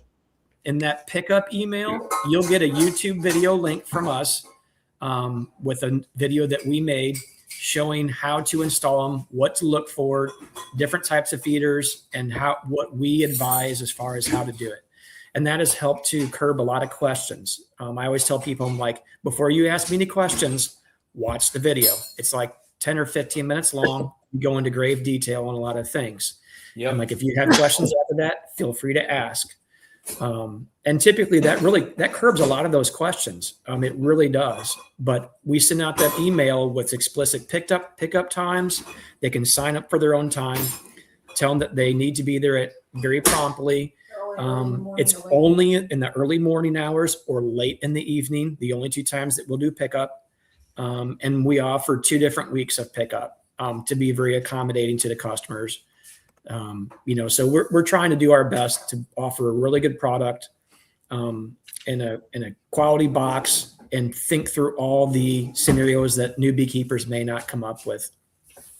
Another thing I always tell everybody, if you can't transfer these bees when you get home, lay a piece of plywood or something on top of that Pro Nuke, Mm-hmm. because it's not going to take that heat. It's just going to suck that sun down in there. I tell them to cover it up with something.